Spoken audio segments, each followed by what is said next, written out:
My name is Greg. I'm an alcoholic. I've had some experience with these steps with the help of two big book step study sponsors, Loving God, this book right here, this book.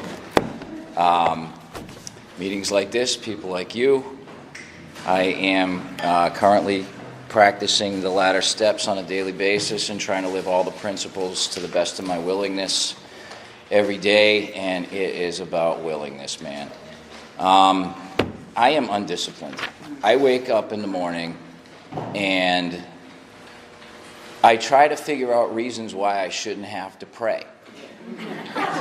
Even though my experience tells me that it works, that I feel better, that the people around me feel better when I feel better, and by better I mean unselfish. And that my days are generally better in every way when I start the day that way. And yet I wake up in the morning and my first thought is, I don't feel like it. You know? I don't feel like it. My best days begin when, before I get out of bed, sometime immediately following that first thought of, usually, you know what, honestly, it's usually self-pity. It's usually self-pity. I wake up and I'm like, who's messing with me already? And now this is not entirely a figment of my imagination, because just mostly. My wife gets up very early in the morning. My youngest daughter is just like her. They get up and they make noise. And on the one day a week that I get to sleep, I would love it if they wouldn't do that. They don't care. They don't have to care. It's not life or death for them. You know, I look around this room, I see a lot of friends. I really do. Friends that I didn't have 2 years ago. And what I don't see is, except maybe Tina. Where's Tina? Except Tina. You are the only person in this room that I recognize from when I was here 15 years ago. Not in this room, but in AA. And that terrifies me. Anyway, so, you know, they get up and they make noise, and I'm like, damn it, can't you see I'm trying to sleep? What is wrong with you people? So immediately I've got self-pity and I've got resentment. And I can choose to continue my day like that. The first thing my sponsor says to me pretty much every time I get on the phone with him is, have you ruined anybody's day yet? And a lot of times it's in the morning and I'm like, nah, it's 9 o'clock and so far so good, and that's a miracle. You know, that is a miracle. So every morning, and step 11 says, yeah, it says it. I know it says it. Direct my thinking, especially asking that it be divorced from self-pity, dishonest, or self-seeking motives. And if I can say that, I am 100 times more likely to get on my knees immediately thereafter. I don't know if it's guilt or God. I think it's God. Because I don't fight after that happens, you know. Anyway, I'll go backwards a little bit because I don't think many of you have heard any of my stories. So I'm an alcoholic. My mother is Irish off the boat, and her sisters followed her shortly after she did to this country. When I was a little baby, I was a colicky baby, and every once in a while, my mother and my father would go out and leave me in the care of my mother's oldest sister, who couldn't stand it. I was colicky. She had a solution. Some Irish people in the room, I guess. Little whiskey in the bottle, and the baby stops crying, passes out, and is happy. And that worked for me. You know, I didn't know it, but that was my solution at the time. My mother was none too pleased, but I guess that didn't bother me any. And that was kind of the path of my life. My mother was none too pleased, but that didn't bother me much as long as I was drinking. You know,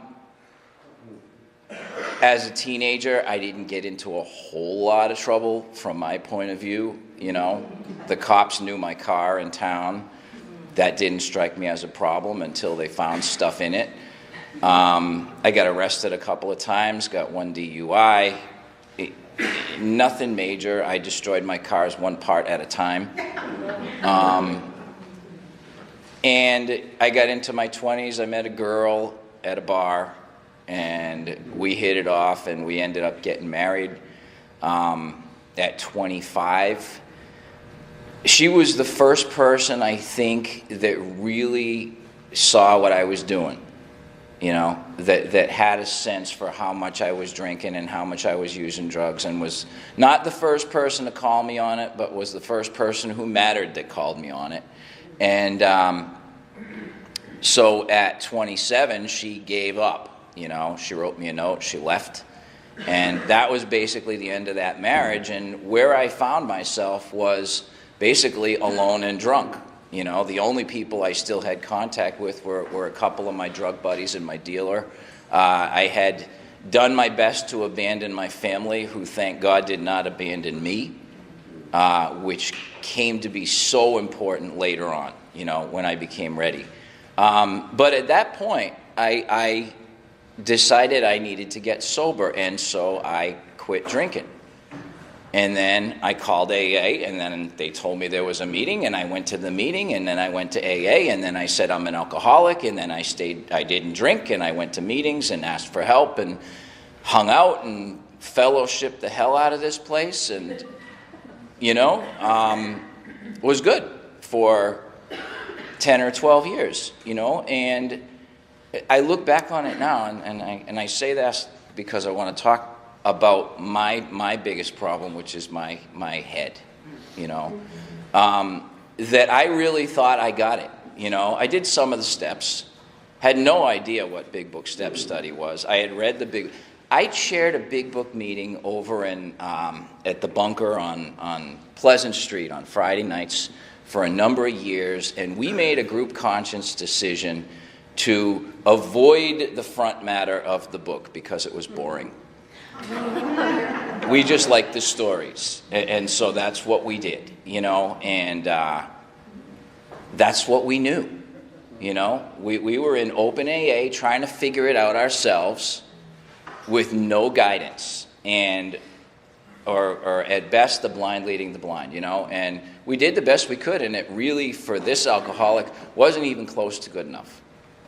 And so when they start talking about the promises coming true, I'm sitting there waiting, going, I did a 4th step my way. I did a 5th step with a buddy of mine because he knew it all anyway, and that was easy. And the one thing I've learned in this process is that easy doesn't usually work. And the irony is that the hard way is the easy way, because there's a much worse way out there, and I had to learn that the hard way too. So my wife left, I got sober, stayed sober for a lot of years, accomplished a lot of things on self-will. I kept my job, I kept my house, I kept my dog alive. I thought that was important. I went back to school, went to grad school, got a graduate degree in English, became an English professor. I'm still an English professor. I had no idea why none of that made me feel better. Because it wasn't like, I kept feeling like, when is it going to be okay, And all of this stuff, and I never felt quite good enough. And that was kind of the thing for me. I'm in graduate school. I remember this so clearly. I'm walking around the hallways saying, what's going to happen when they find out who I really am? And it continued. I met another girl. Now, this is after 12 years in AA. A girlfriend about every 6 months, somewhere between 6 months and a year. They got sick of me. And I couldn't figure it out, I couldn't figure it out. But I was trying, because that's what I do. Somewhere along the lines in my life, I think very early on, I got this idea that it was up to me, and that I'm smart. I have a lot of self-will. I have a lot of stubbornness, and I can get myself a long way. Self-reliance didn't always fail me. You know, it got me through grad school. That's probably good for normal people. I met another girl, I got married again. This time we got engaged after 3 weeks. Because I had decided that it was time for me to be, no, this is no lie. I had decided it was time for me to be married. So I set about finding the wife. This was now, I am now 12 years sober, stark raving lunatic. And she said yes. 3 months later, we were married. We'd known each other for 4 months. I don't advise this.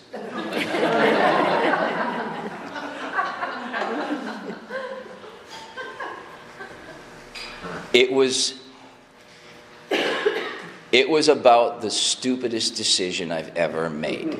Now, we're still married 14 years and counting, so it has worked out very well, but through no credit to me. All right, because it was still a stupid decision. I didn't learn until after we were married that she was a untreated Al-Anon. I should have been able to figure it out. But, you know, I was busy with myself. In the first 6 months after we got married, most of that time was spent in probate court with her in a custody battle with her youngest son's father. And I won't go into details, but that is just the worst place in the world. It really is. If you've ever been there, you know, and if you haven't, don't. All right?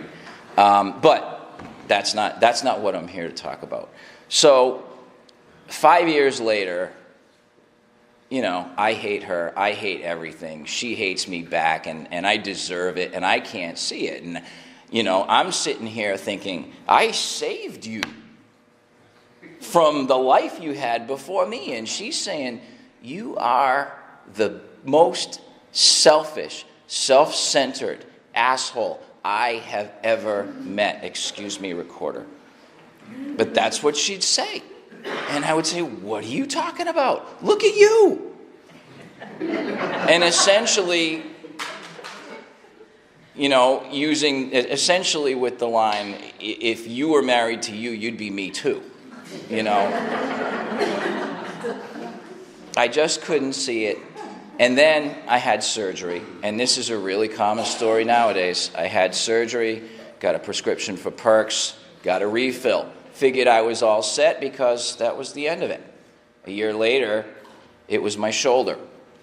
A year later, it was my other shoulder. Then it was my back, and I'm sleeping on the floor, and I call my primary doctor because I can't sleep. I can't function. It's legitimate pain. And for a normal person, taking painkillers is a good thing if they're able to moderate.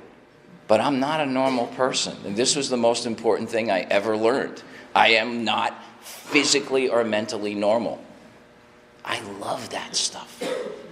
I love that stuff. And so I got myself a running prescription for Percocets, and off I went. And I had 3 more surgeries after that. I had my knee scoped. I had cut myself with a chainsaw, which, you know, when you're taking lots of painkillers and you're working with a chainsaw,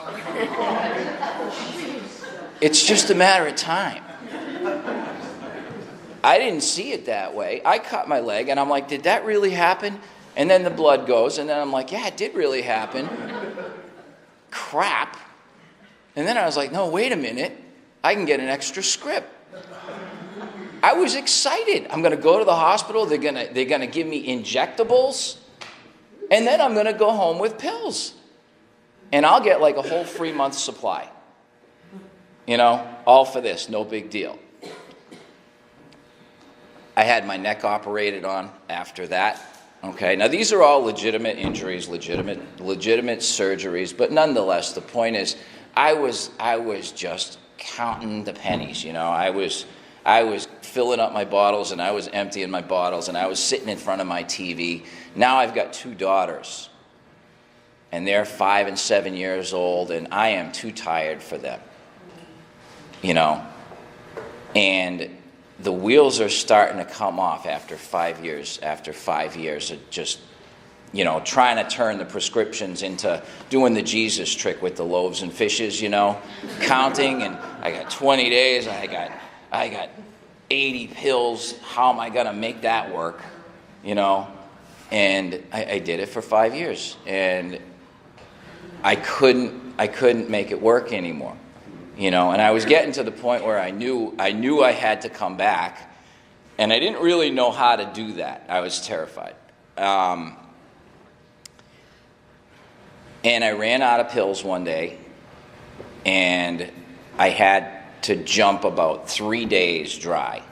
And I had done it before, so I thought it would be no big deal.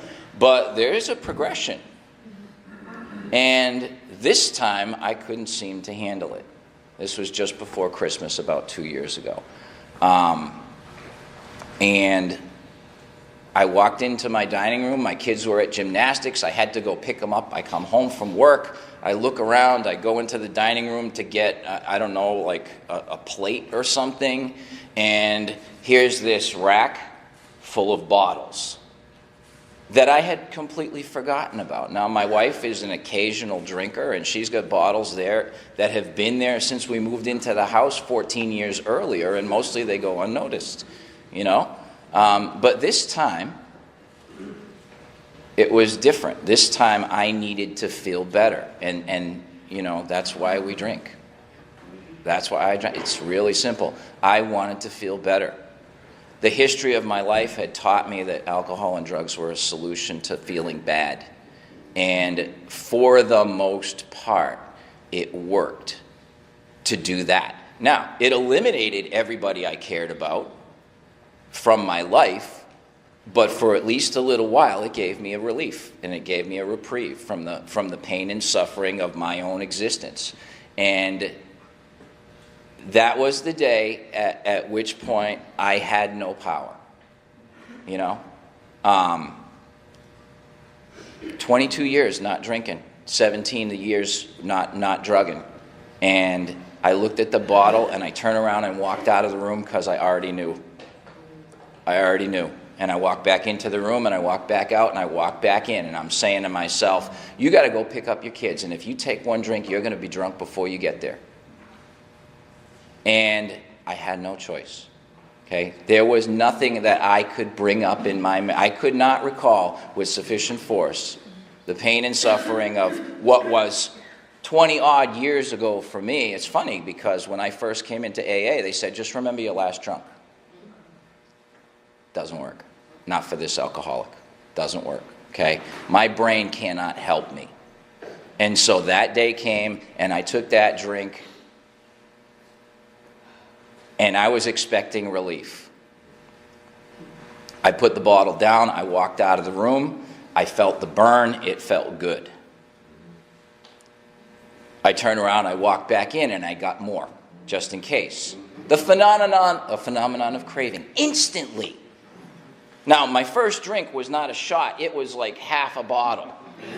And I needed more before it even got to my stomach, just in case it wasn't enough. Because if I was going to do it, I needed to really, I needed to get there. In spite of the fact that I got to go drive a 5-year-old and a 7-year-old who need me. My one job, and this was so important to me, my one job was to take care of my kids. The only job that still mattered in my life was taking care of my kids. And that was the moment at which I reached pitiful, incomprehensible demoralization.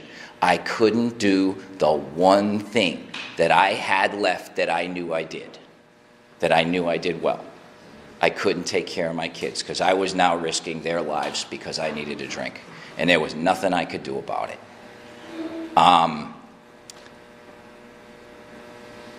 Unfortunately, or fortunately, now fortunately, back then not unfortunately, my body enjoyed it.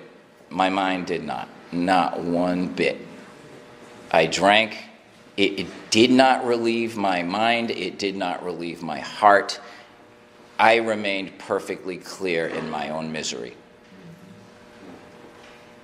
And when I couldn't walk,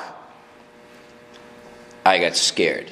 And when I had to talk to people and my mouth wouldn't work, I was absolutely ashamed of myself. And that was my last drink. But it wasn't over then. That was the bottom I hit that I needed to hit to get back here. Now, I haven't talked at all about step 11 yet, really. Anyway, so a month later, I found a way back here. I called a friend, and I said, how do you do this? You know, I had reached the point of willingness. I was willing to do anything. Without that, this doesn't happen. End of story for me. And I said, how do you do this? And he said, well, I read the book. And when I'm working with other people, I read it with them. We go through it, word by word, paragraph by paragraph, and we talk about it. And I'm like, that's not AA. Because I didn't know. And so we started, I'd take a sandwich, and I'd bring him a sandwich on his lunch break, and I'd sit in the parking lot at his work, and we'd read the book for half an hour. You know, and I would look forward to that half an hour because I was just, you know, I was early. It was not fun. You know this feeling, all of you, or you wouldn't be here. And a couple of weeks later, I was sitting at a meeting over in Auburn, and I saw a guy I recognized from years ago. And I asked him, you know, I said, I need a sponsor. What do you think? And he's like, well, why don't we go have a cup of coffee and talk about it? And I'm like, how do you do this? And he's like, this is how you do it. And I was like, can you be my sponsor, please? And so he started me on this journey, right? He's reading the book with me, and we're going through the first couple of steps. And he says, you really got to go to a Big Book Step Study. I'm like, okay. And, you know, I looked in the book, didn't know anything about Big Book Step Study, and I was trying to find out where they were. And I said, well, there's one in Worcester. I could go to that. And he's like, this was over on Pleasant Street, the Wednesday night meeting. And he's like, nah, you don't want to go to that one. I was like, all right, well, what about this one over here? It's close to my house. He's like, nah, not that one. And I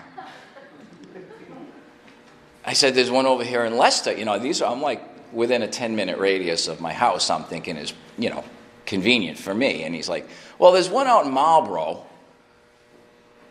I'm like, but Dave, that's a half hour away. He's like, yeah, well, you don't have to go. And that was basically, you know, all he said about it, and I was there, you know, because he's an alcoholic too. He gets it. And when I got there, I learned that I wasn't allowed to speak. And that was about as good a thing as ever happened, because I can talk, man, you know.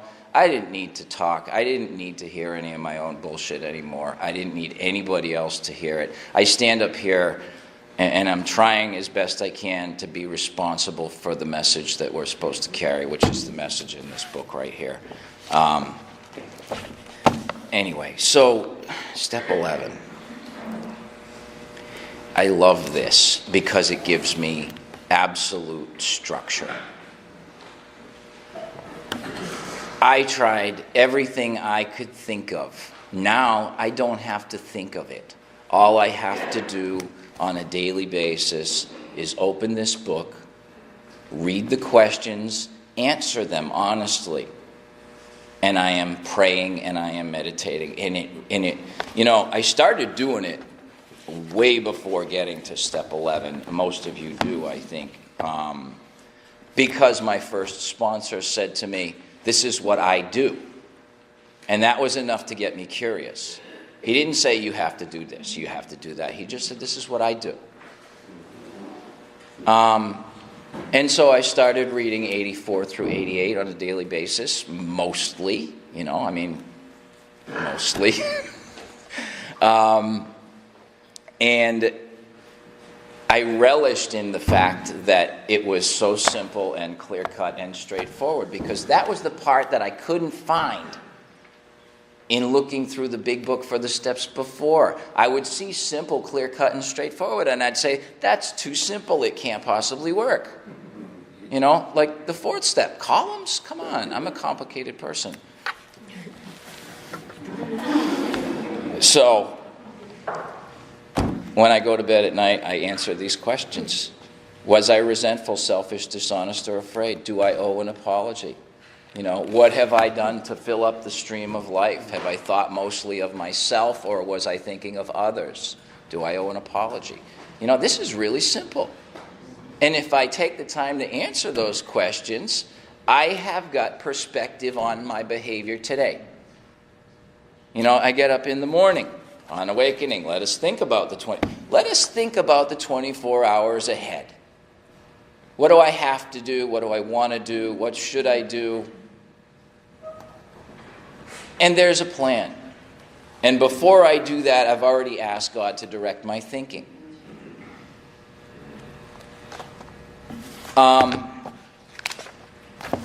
You hear that the 11th step is the only one you can do out of order. And I've struggled with that. Now, this is where my thinking might interfere with God's work, but I'm gonna tell you anyway what I think. The step is sought through prayer and meditation to improve our conscious contact with God as we understood Him. That doesn't mean pray and meditate. That means seek a greater relationship with your higher power through the use of these tools. And I've done an awful lot of praying and meditating that had nothing to do with developing my relationship with my higher power. Mostly for the first year or so of reading 84 through 88 in Big Book, it was just about learning to pray. And it was about learning to practice. All right? If I do this every single day, there is discipline that I don't have naturally. I'm a selfish, undisciplined alcoholic. Mostly, all I think about is what I want and how I can get it. And that is exactly the opposite of where I need to be spiritually in order to stay alive. This step needs to get me to step 12. I need to be willing. I need to want to help other people. That does not come naturally for this alcoholic. I want you to help me. And I want you to tell me how great I am because I let you help me.